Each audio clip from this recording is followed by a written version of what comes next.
Sí, ¿verdad? Sí. Ok. Me da mucho gusto estar con ustedes. Yo le agregué la palabra introducción a mi ponencia porque al estar preparando la clase, pues me di cuenta que esto pues ya lo sabía, pero no, me acordé, recordé que pues es un tema de alta especialidad. Es muy bueno que estemos viendo estos temas en un panorama de médico general, de médicos de pregrado, para que este tipo de diagnósticos no se les vayan, ¿no? Cuando se topen con un paciente de estas características. Pero no vamos a poder entrar por cuestiones de tiempo, obviamente, en mucho detalle. Entonces, espero que les sirva como una muy buena introducción a estos desórdenes del desarrollo sexual o también ya el término de diferencias del desarrollo sexual es un término que se está usando y aceptando cada vez más. Entonces, podemos utilizar el término desórdenes o diferencias. ¿Cómo lo vamos a definir? Como condiciones congénitas en donde el sexo cromosómico, el sexo anatómico o el gonadal es atípico. Estos casi siempre se van a deber a una mutación genética. Esta mutación puede ser de origen cromosómico, como lo vamos a ver más adelante, o mutaciones en genes puntuales. Y también hay que hacer mucho hincapié que muchas de estas enfermedades no se les conoce el origen genético. Hay un rezago todavía de un gran porcentaje de pacientes con desórdenes del desarrollo sexual en quienes no logramos llegar a un diagnóstico final. Un poquito de historia. Aquí a mano izquierda es una estatua de Hermafrodito. Hermafrodito era hijo de Hermes y Afrodita. Y un día estaba nadando en un lago y la ninfa Salmacis se enamoró de él. Y mientras estaban ahí en el lago, ella lo abrazó, lo sumergió y le rogó a los dioses que nunca se separaran. Entonces los dioses le concedieron su deseo y unieron a Salmacis con el cuerpo de Hermafrodita. Y bueno, como consecuencia de esto, tenemos el cuerpo de Hermafrodita, que es masculino y femenino. Esta imagen, esta estatuilla es del siglo I, ¿no? A mano derecha tenemos una imagen de Ardhanar Shivar, es una deidad hindú compuesta por Shiva, que es masculino, y Parvati femenino. Esto también es del siglo I. Y hay muchísimas otras referencias desde hace miles de años en la historia humana de, pues ya sea imágenes, deidades o personas con características tanto masculinas como femeninas.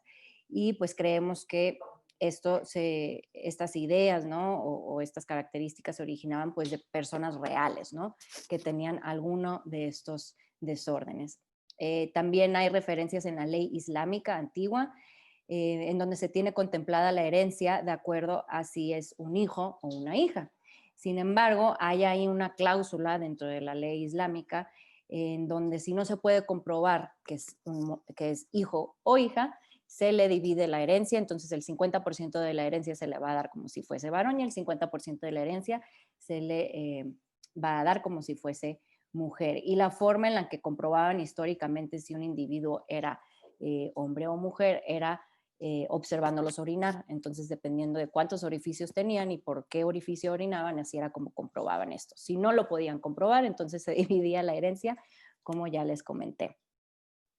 Esta diapositiva es muy importante. Aquí tengo una lista de terminología antigua, previa, que ya no utilizamos y que ya no es aceptada.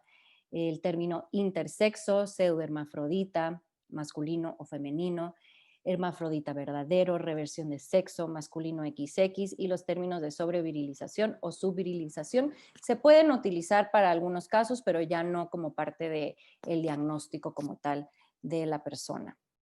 Esta es terminología percibida como peyorativa por los pacientes, principalmente los términos de hermafrodita y el término de intersexo, pues suelen no gustarles. Durante muchos años se utilizó el término intersexo, pero aquí en esta referencia que les tengo en la parte de abajo del 2006, es cuando se hizo esta modificación. Entonces vamos a estar viendo y utilizando al en el transcurso de la plática, pues toda la terminología nueva y aceptada. Es importante hablar de algunas definiciones, no nada más como médicos, sino creo que también es relevante por los tiempos que estamos viviendo. Hay que tener bien definido y tener el vocabulario correcto cuando hablamos de estas situaciones, ¿no? Entonces, género, ¿qué es? Es la experiencia psicológica de ser masculino, femenino, ambos o ninguno. La identidad de género es el sentido central del yo, que puede ser femenino, masculino u otro. Está el rol de género, que son los comportamientos, las preferencias y las características que difieren en promedio entre masculinos y femeninos. Pero este rol de género siempre se debe de ver dentro de un contexto cultural y dentro de un contexto histórico. Y el sexo, que es el estado de ser masculino o femenino en relación a las diferencias biológicas que incluyen los cromosomas sexuales, las gónadas y las estructuras reproductivas tanto internas como externas. Entonces, como pueden ver, el sexo, asignar el sexo puede llegar a ser muy complejo cuando estamos ante un paciente en quien no está bien definido, ¿no? Porque hay que ver todas estas características, cómo están los cromosomas, las gónadas y las estructuras reproductivas. Algunas generalidades de los desórdenes del desarrollo sexual o de las diferencias del desarrollo sexual. Les voy a llamar DDS de ahorita en adelante, si no se me va a ir la plática diciendo las 3 palabras. Tienen una incidencia de 1 en 4.500 a 1 en 5.000 recién nacidos vivos. 1 en 4.500 es lo que leemos muchas veces en muchas referencias. El 1 en 5.000 es de un estudio que se hizo en Alemania, en donde pues ya tenemos un dato mucho más específico, ¿no? Pero para esa población. En promedio, 1 en 4.000. Como se pueden dar cuenta, dentro de lo genético es bastante frecuente. Estamos acostumbrados en nuestro quehacer de genética a ver enfermedades, a ver pacientes que tienen enfermedades cuya incidencia es muchísimo más baja que esta, ¿no? No sé, 1 en 100.000, 1 en 200.000, 1 en 1.000.000. Entonces, estos DDS, pues sí, son mucho más frecuentes de lo que pensamos y muy probablemente, no nada más en México, sino en el resto del mundo, pueden estar subdiagnosticados. Definitivamente en México están subdiagnosticados. Aproximadamente el 2% de todos los neonatos tendrán una alteración genital, no necesariamente un DDS, pero cualquier alteración a nivel de los genitales.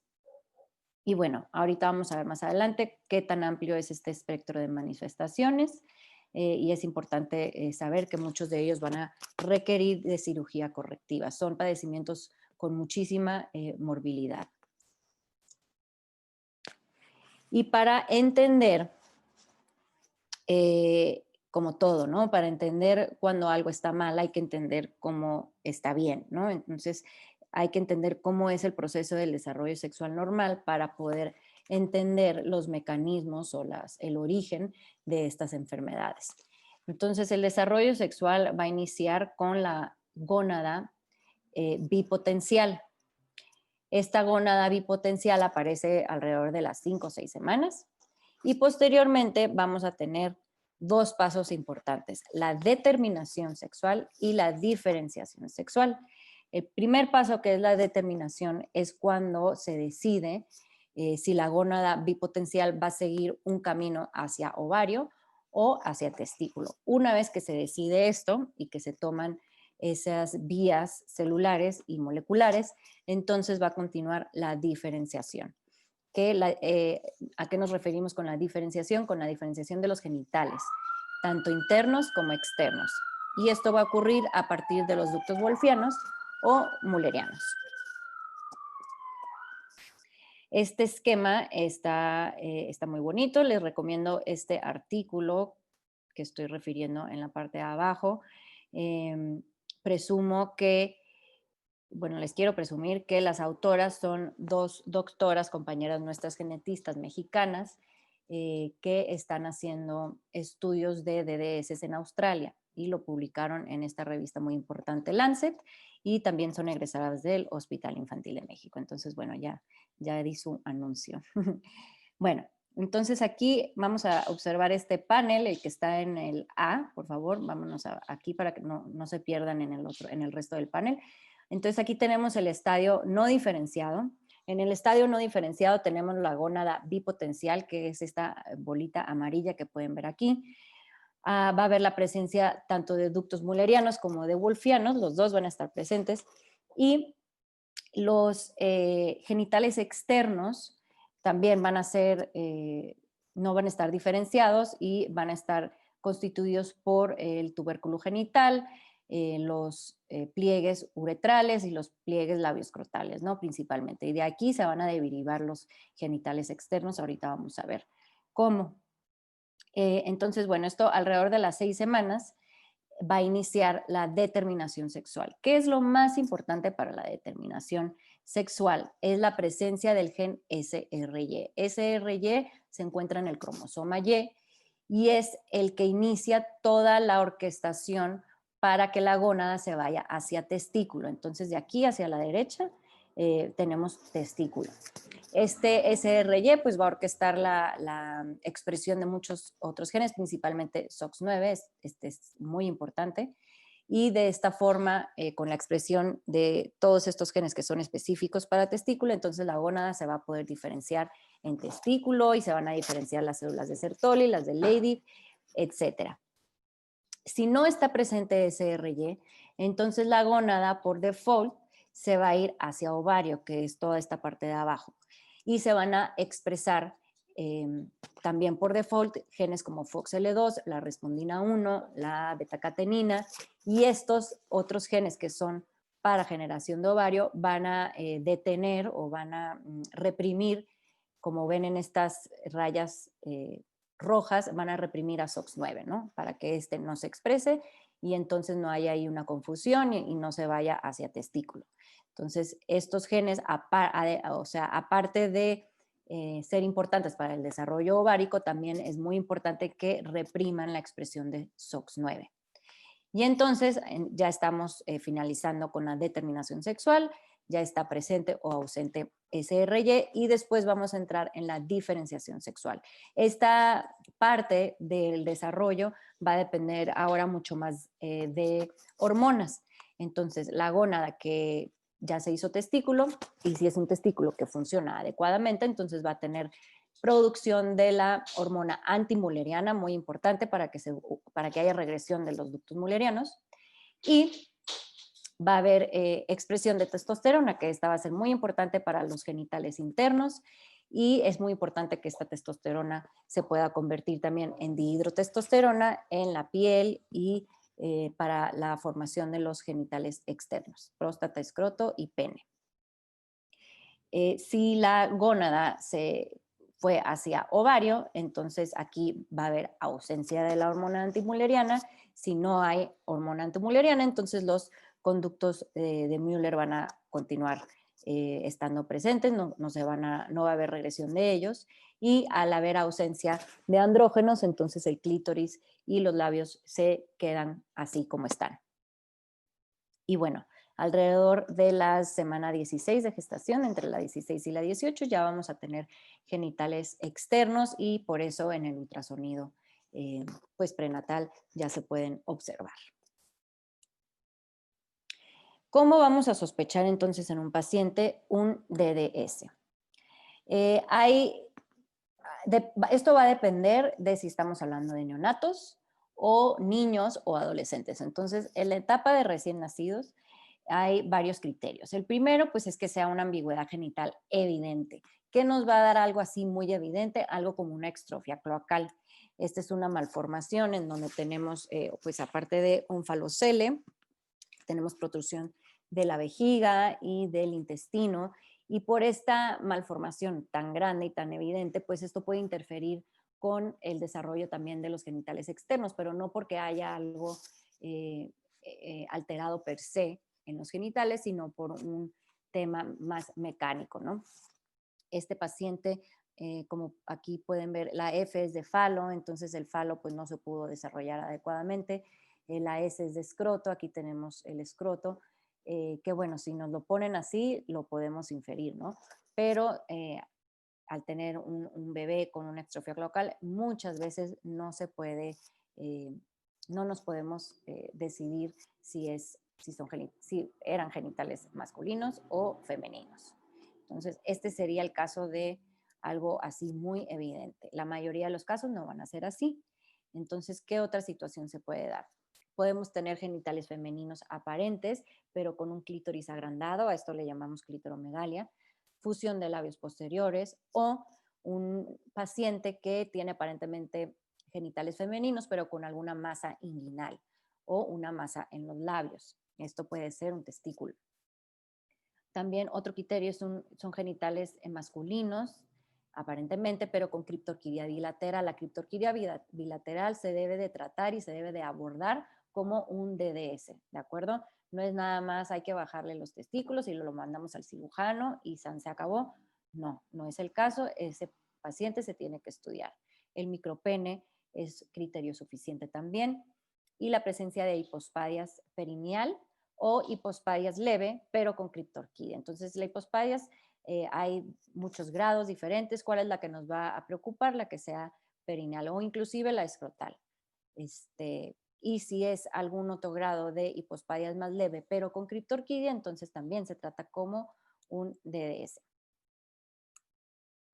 Historia familiar de DDS. Aquí en esta historia familiar, si por ejemplo tenemos hipospadias leve, pero que ya hay varias personas en la familia afectadas, entonces también en ese caso la hipospadias leve se puede tratar como un DDS. Y otro criterio para abordar a un paciente como un DDS es la discordancia entre la apariencia de genitales y algún estudio genético, puede ser un cariotipo, que se haya hecho prenatalmente. Entonces, se hizo un estudio genético prenatal y ya toda la familia, el resultado era XY, por ejemplo, pero nace con genitales femeninos. Entonces, con esa discordancia, pues también se tiene que abordar como un DDS.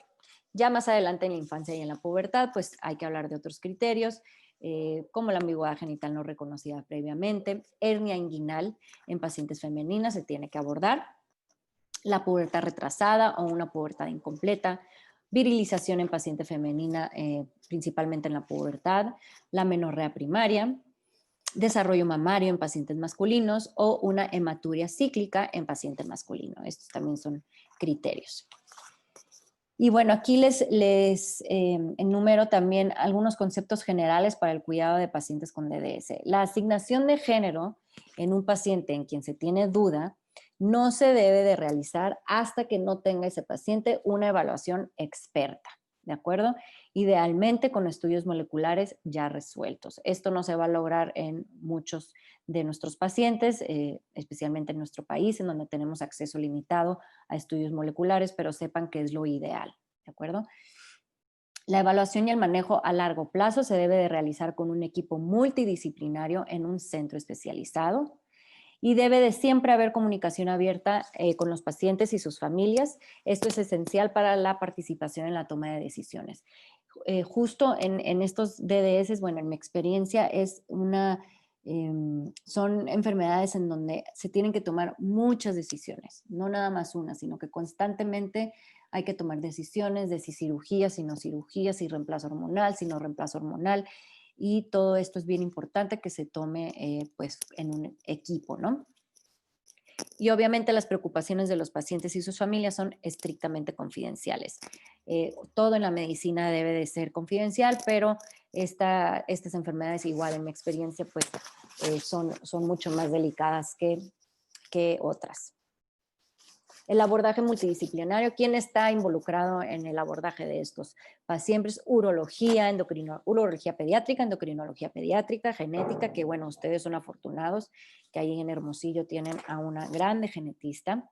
Psicología, ginecología, ética médica y trabajo social. Todos estos participan en el tratamiento y diagnóstico del paciente. Y hay que siempre recordar, más que nada en estos pacientes, el cuidado holístico. Holístico se refiere a el cuidado social, económico, físico, espiritual, etc. Guías éticas para abordar a estos pacientes y para llevar su manejo es minimizar siempre el riesgo físico, esto como en cualquier otra enfermedad. Son pacientes en quienes se les tiene que monitorear para cáncer, lo vamos a ver más adelante, osteoporosis, infecciones, reemplazo hormonal, etcétera. Hay que minimizar el riesgo psicológico, están en mucho riesgo y hay mucha morbilidad en cuanto a su estado emocional y psicológico. Hay disforia de identidad de género, aislamiento social, el bullying, etcétera. Hay que intentar siempre preservar la fertilidad, hay que intentar siempre preservar la habilidad de tener relaciones sexuales satisfactorias en un futuro, esto es bien importante, y respetar las creencias y deseos de la familia. ¿Cómo vamos a abordar los pacientes con DDS? Bueno, inicialmente con su historia clínica completa, su exploración física completa, estudios de imagen y estudios citogenéticos. Con estos datos en el recuadro amarillo vamos a poder llegar a una clasificación, que también lo vamos a ver poco a poco, y posteriormente vamos a pedir ya estudios pues más especializados, que sería ya en el seguimiento. Estudios hormonales, se puede decidir si se tiene que hacer una laparoscopía exploradora, tomar biopsias, los estudios histopatológicos y estudios moleculares. Esto de los estudios moleculares ahora puede saltarse al abordaje inicial. No lo puse porque sé que no es una posibilidad en nuestro medio. Al final vamos a ver las pautas, unas guías en donde los estudios moleculares sí se saltan muy al inicio del abordaje cuando están disponibles. Entonces, la historia clínica completa. Si llevaron sus clases con la doctora Galás y me imagino que en algunas pláticas de ayer, pues se podrán dar cuenta que en genética somos bien preguntones. Somos los más metiches y los más preguntones de todas las especialidades, yo creo. Nuestra historia clínica es muy extensa. Para nosotros son súper importantes los antecedentes pre y perinatales, los antecedentes heredofamiliares y obviamente vamos a hacer una genealogía. Ejemplos de información que es relevante durante el embarazo para este tipo de enfermedades. No sé si la mamá tuvo algún tumor secretor de andrógenos, que haya habido deficiencia de aromatasa placentaria, que la mamá haya usado progesterona, ¿no? Por ejemplo, el uso de progesterona en un feto XY, pues puede alterar su desarrollo. Un tumor secretor de andrógenos con un feto XX, pues también puede alterar su desarrollo. Entonces es importante interrogar acerca de esto. Con los antecedentes heredofamiliares podemos empezar a darnos alguna idea, ¿no? Alguna pista en cuanto a el tipo de herencia de la enfermedad. En los desórdenes del desarrollo sexual hay todos los tipos de herencia, ¿no? Porque hay un abanico de enfermedades muy amplio. Entonces hay enfermedades dominantes, recesivas, ligadas al X. Hay que interrogar consanguinidad y endogamia. Esto nos va a dar alguna idea de que sea una enfermedad autosómica recesiva. Y si vemos, por ejemplo, que la familia materna hay personas afectadas, pues puede ser ligada al X. Recordar siempre hacer nuestra genealogía para ver cómo se está segregando la enfermedad. Los individuos en negro son los afectados, entonces en este árbol de mano izquierda pues sería una herencia autosómica dominante, vemos una herencia vertical con las 3 generaciones afectadas, del lado derecho tendríamos una herencia autosómica recesiva, aquí hay una doble línea que no se alcanza a ver bien, pero esto nos indica que hubo consanguinidad o que hay consanguinidad, los papás portadores y vemos una herencia horizontal, o sea, en una sola generación vemos a 2 individuos afectados, no así en la generación de arriba y muy probablemente tampoco lo veríamos en una tercera generación. La exploración física completa, hay que descartar malformaciones asociadas. Esto nos va a permitir identificar síndromes. ¿Por qué? Porque hasta el 25% de los DDS van a ser sindrómicos. Entonces es bien importante siempre la antropometría, que no esté cursando aparte con una talla baja o algo así. Las facies, que no tenga dismorfias faciales, el área cardiopulmonar es importante y las extremidades. Aquí les pongo 2 ejemplos de 2 entidades sindrómicas que cursan con alteraciones en los genitales. A mano izquierda es un niño con síndrome de Charge, que es un acrónimo que, bueno, charges de coloboma, alteraciones de corazón, atresia de Equanas, alteraciones renales, genitales y de audición o de los pabellones auriculares. Este pacientito aparte tiene parálisis facial y aquí pueden ver cómo el pabellón auricular está acopado y muy antevertido. Y la carita es cuadrada, que es muy característica. Este paciente aparte tenía coloboma. Aquí apenas se le alcanza a ver. Y a mano derecha tenemos pacientes con el síndrome de Smith-Lemli-Opitz, que también tienen alteraciones genitales, los varoncitos, ¿sí? Hipospadias, criptorquidia, pueden tener micropene también, y se caracterizan por las narinas antevertidas, la carita larga, discapacidad intelectual, la boquita en carpa y esto que es muy clásico, que es la sindactilia entre el segundo y el tercer ortejo. Esto solo por darles unos ejemplos. Como parte de la exploración física completa hay que explorar los genitales externos. Esto hay que hacerlo de manera sistemática. Hay que medir el falo. Este falo tiene que estar ligeramente estirado y el medidor, ya sea una regla o la cinta, tiene que estar tocando la sínfisis del pubis.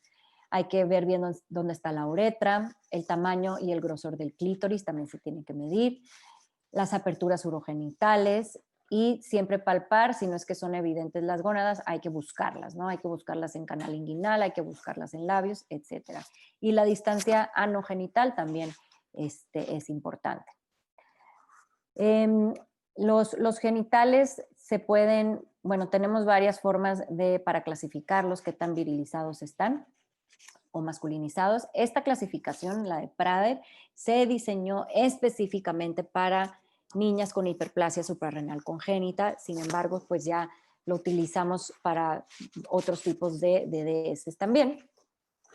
Pero bueno, sepan que fue diseñada específicamente para eso. Entonces tenemos aquí unos genitales externos femeninos no virilizados. En el estadio 1 solamente hay clitoromegalia, en el estadio 2 tenemos clitoromegalia y la fusión de los labios posteriores.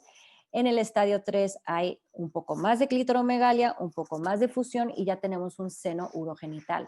Aquí teníamos 2 orificios, aquí ya nada más tenemos un seno urogenital. En el estadio 4 ya está más grande el falo, empiezan a escrotalizarse los labios, se arrugan. Tenemos el seno en la base del pene y aquí los labios ya están completamente fusionados. Y en el estadio 5, pues es prácticamente un fenotipo masculino, pero sin gónadas, ¿sí? Entonces aquí no tendríamos gónadas. Hay otro score que es el External Genitalia Score. Este es reciente, ya se validó en el 2019, se hizo un estudio multicéntrico europeo, entonces ya está validado para bebés hasta los 24 meses. Y este ya se puede usar tanto para, bueno, masculino, femenino, y para cualquier tipo de ambigüedad genital. Se va a tomar un puntaje, cada uno tiene un máximo de 3 y 12 serían unos genitales pues completamente masculinizados. ¿Por qué? Pues porque tendrían fusión labioescrotal, 3, ¿no? Microfalo, no, 3. La localización del meato uretral sería normal, entonces 3, y la localización de cada una de las gónadas en el lugar adecuado nos da 1.5, entonces 3, 6, 9 y 12 sería el score para unos genitales completamente masculinizados. Entonces, como parte del abordaje inicial, ya tenemos la historia clínica, la exploración física y ahora nos iríamos a los estudios de imagen. Casi siempre de lo que más vamos a hacer uso es del ultrasonido, aunque la resonancia magnética también nos puede ser útil. El ultrasonido, pues principalmente se va a usar para buscar estructuras mullerianas, para buscar si hay úteros, si hay ovarios y dónde están esas estructuras. También es muy útil en los casos de criptorquidia. Hacer el ultrasonido inguinal también es útil, aunque ya para buscar testículos en abdomen no es tan útil, preferimos la resonancia magnética. En este ultrasonido se realizó en una recién nacida y es el útero, ¿no? Que se ve de características normales. La resonancia magnética pues sí nos aporta información anatómica pues mucho más detallada que el ultrasonido y se usa cuando no estamos muy seguros de los resultados del ultrasonido. Recordar que el ultrasonido pues es operador dependiente. En esta resonancia magnética pueden ver con las flechas que están señalados los testículos. Esto es en una paciente me refiero a ella, con insensibilidad completa a los andrógenos. Ahorita vamos a ver por qué a todos los pacientes con la insensibilidad completa a andrógenos nos referimos a ellas, aunque son XY y pueden llegar a tener estas gónadas. Después van a seguir los estudios citogenéticos, cariotipo y FISH, es lo que más tenemos a la mano, son el cariotipo, que es nuestro caballito de batalla en la genética aquí en México. Aquí pues vamos a ver claramente si hay cromosomas X, XX, XY, y también podemos ver si hay alguna situación de translocación. El X y el Y, como cualquier otro cromosoma, se pueden translocar, se pueden romper y la información que está en esos cromosomas se puede perder. En el panel a mano derecha tenemos un estudio de FISH, justamente en donde hay una translocación del X y el Y. La zona amarilla nos señaliza que es un cromosoma X y la zona roja nos señala el gen SRY. Entonces, SRY está en el cromosoma Y, no debe de estar en el X. En este caso, tenemos a una paciente XX, pero con presencia de SRY. Entonces, muy probablemente esta paciente tuvo desarrollo pues testicular, o se puede tratar de una situación ovotesticular que tenga tejido de ambos, tanto ovario como testículo. Entonces, ya tenemos nuestro abordaje inicial completo, tenemos estos 4 puntos y ¿qué sigue? Sigue la clasificación. Ya con estos datos podemos clasificar a nuestro paciente. ¿Cómo lo vamos a clasificar? Lo vamos a hacer de acuerdo a lo que nos dicen en este artículo los expertos en Estados Unidos y en Europa. Esta clasificación salió en el 2006 y hay 3 grandes ramas de esta clasificación. La primera son pacientes con cromosomas sexuales anormales. Entonces, ¿qué incluimos aquí? El síndrome de Klinefelter, el síndrome de Turner, los mosaicismos con XXXY, que esas situaciones nos dan disgenesias gonadales, entre otros.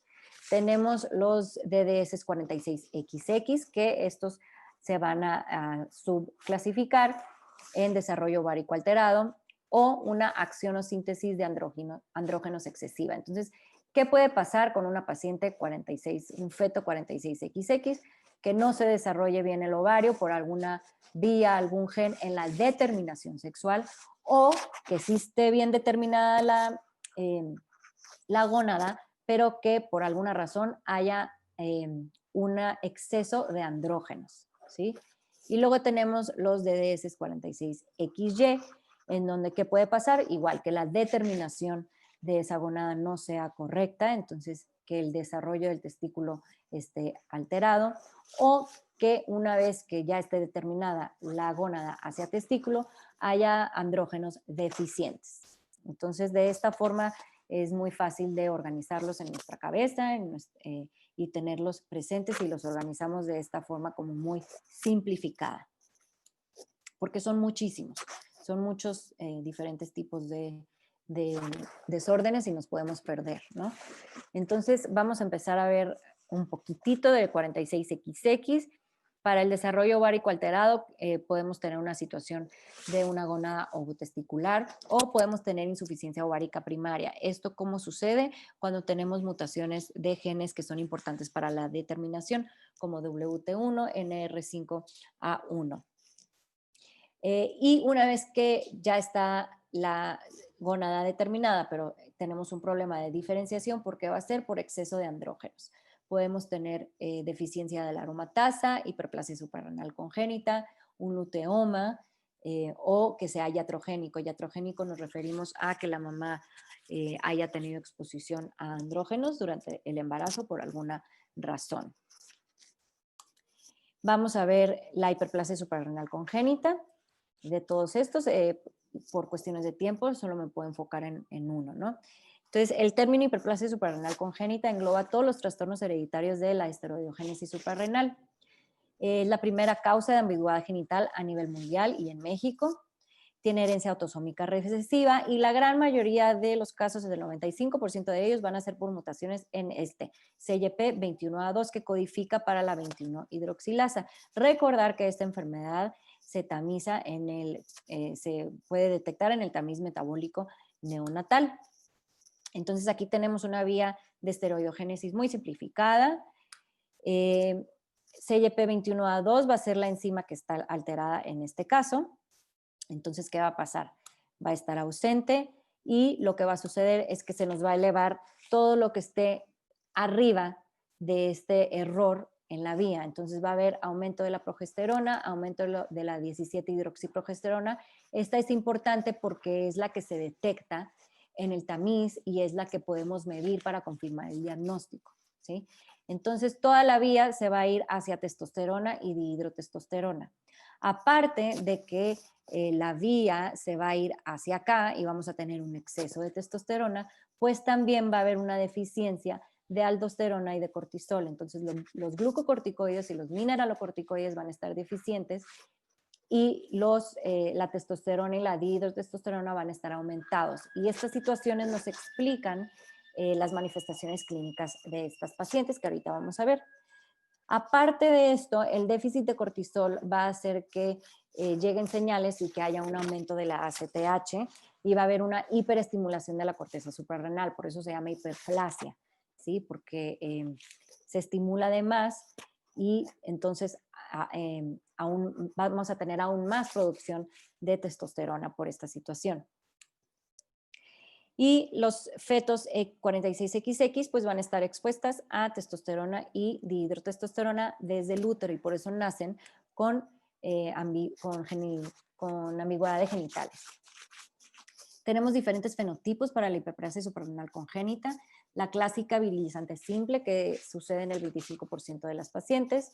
Ellas van a nacer con clitoromegalia, labio fusionado, seno urogenital, genitales pigmentados. Esto en una escala, ¿no? Que para eso podemos utilizar la escala de Prader.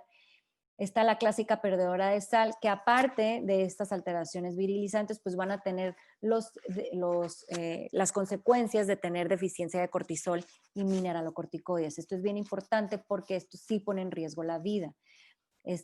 Pueden tener crisis adrenales con colapso vascular, choque y muerte, ¿sí? Entonces es bien importante detectar estas niñas.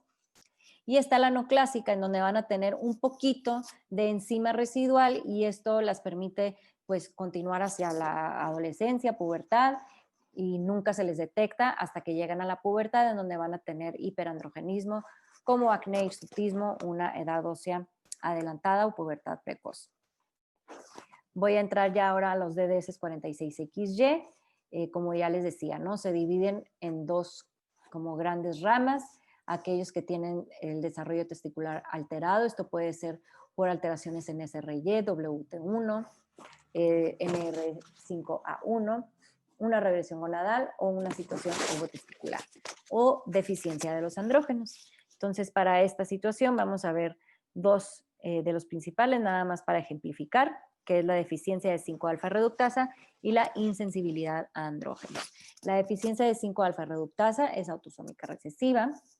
Y aquí, ¿qué va a pasar? Va a haber una función reducida o ausente de esta enzima esteroidea 5-alfa reductasa. ¿Qué hace la 5-alfa reductasa? Convierte la testosterona en dihidrotestosterona. Y entonces aquí va a haber una falla en la diferenciación sexual. El cuadro clínico puede ser clitoromegalia o micropene, hipospadias. Esta puede ser perineo escrotal o distal, criptorquidia, el escroto bífido. Y aquí es bien importante que sí, va a haber ambigüedad de genitales, pero va a haber ausencia de los restos mullerianos porque la hormona antimulleriana no está afectada. Esa funciona perfectamente bien. Entonces sí va a haber regresión de los conductos mullerianos, entonces no va a haber restos mullerianos. Esta situación es bien importante diagnosticar que estos niños con ambigüedad genital tienen la deficiencia de 5-alfa reductasa, porque si a ese individuo se le asigna el rol femenino, en la pubertad pueden empezar a virilizar espontáneamente y hasta el 60% de estos pacientes van a solicitar un cambio en la pubertad o en la edad adulta, en adultos jóvenes, de femenino a masculino. ¿Por qué? Pues porque uno, ya tuvieron exposición prenatal del cerebro a andrógenos y porque van a tener estabilización espontánea durante la pubertad. Entonces, es bien importante detectar la 5-alfa-reductasa para que no suceda esta situación y que se le asigne el rol de masculino al paciente. El gen aquí afectado es el SRD5A2. Y me voy a saltar rápidamente, porque se me va el tiempo, a la insensibilidad a andrógenos. Este es un defecto en el receptor de los andrógenos. Se asocia a agenesia vaginal y uterina en pacientes 46XY. A estos pacientes siempre nos vamos a referir a ellas, ¿de acuerdo? Son mujeres XY. Esta es una enfermedad ligada al cromosoma X, el 30% van a ser de novo, como pueden ver es muy rara, y este diagnóstico se hace hasta en el 2.4% de mujeres con hernias inguinales. En la insensibilidad completa a los andrógenos, que es la CAIS, el fenotipo va a ser femenino, pero sin vello púbico, sin vello axilar, van a tener una talla alta, no muy alta, pero sí más que, por ejemplo, su talla blanco familiar, y amenorrea primaria. En prepúberes pueden tener masas inguinales que posteriormente se van a identificar como testículos, y pospúberes, pues la amenorrea primaria va a ser la principal razón. Entonces vean cómo el fenotipo es completamente femenino. Van a tener presencia de testículos, estos pueden estar en pelvis o en abdomen. Los genitales externos terminan con una vagina ciega. No va a haber derivados mullerianos. O si sí los tienen, van a ser muy rudimentarios. Sí va a haber desarrollo mamario, el vello púbico y axilar va a ser escaso. Y está la insensibilidad parcial a los andrógenos, que aquí sí el fenotipo pues puede variar muchísimo, la expresividad es muy variable y tenemos como 3 grupos principales. Cuando es predominantemente femenino, que se va a parecer al CAIS, pero con ambigüedad, un poquito más de ambigüedad de genitales. El que es claramente ambiguo, y predominantemente masculino. Entonces aquí no hay como un consenso de por qué se da una situación u otra, pero es importante pues tener en cuenta que puede ser cualquiera de estos 3.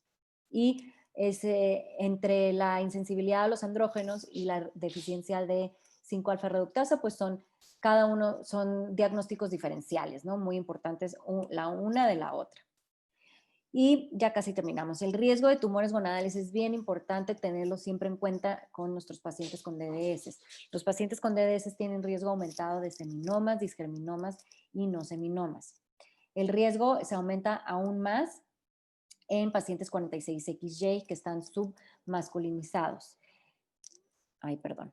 Del 20 al 30% de niños con disgenesia gonadal 46XY van a desarrollar alguna malignidad entre la primera y la segunda década. Entonces, es bien, bien importante detectarlos.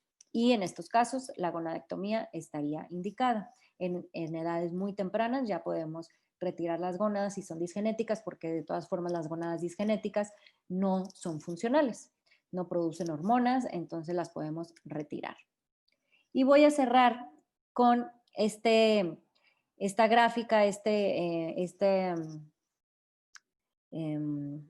me fue la palabra, pero es como una guía igual del artículo que les mencionaba de nuestras compañeras mexicanas, muy orgullosamente, que hicieron esta gran revisión y publicación, en donde nos guían a cómo debe ser el abordaje de estos pacientes. Entonces, aquí en la parte inicial, la rosita, lo más importante es el cariotipo, la historia familiar y la exploración física. Y ya después, pues vemos qué más hacemos. Si le pedimos estudios hormonales, si se puede hacer la paroscopía o biopsia, como en los cuadros amarillos. Y aquí les digo dónde está la flechita roja que dice panel genético. Si se tiene disponible, ¿de acuerdo? Vean, está muy arriba en el abordaje. Si está disponible, hay que hacerlo, ¿sí?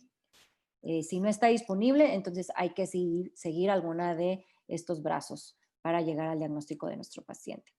Y en cuanto al pronóstico, esto se los voy a leer tal cual. Mi traducción viene en este artículo. Y bueno, esto es muy relevante en el momento que estamos viviendo. Ya es 2020, entonces existe cada día más reconocimiento de género, ¿no? Y de la identidad de género como un continuo más que un concepto binario, ¿sí? Esto es un continuo, las personas se pueden identificar como ellas quieran. Más del 99% de los individuos de la población general se identifican con el género que se les asignó al nacimiento, pero hay un porcentaje que no. Y aunque la mayoría de los pacientes con DDS también lo hacen, la mayoría sí se identifican con el género que se les asigna. Sin embargo, hay una mayor frecuencia que de la población general de pacientes que tienen disforia de género, identidades intergénero o que solicitan cambios de género ya en la vida adulta. Esto sucede un poquitito más que en la población general. Esto nos habla de la complejidad del desarrollo de género, su interacción con genes, la exposición hormonal prenatal y puberal, que muchas veces pues, no la podemos controlar, la prenatal, y las secuelas psicológicas y emocionales de vivir con una DDS. Y bueno, eso sería todo. Casi me paso de tiempo.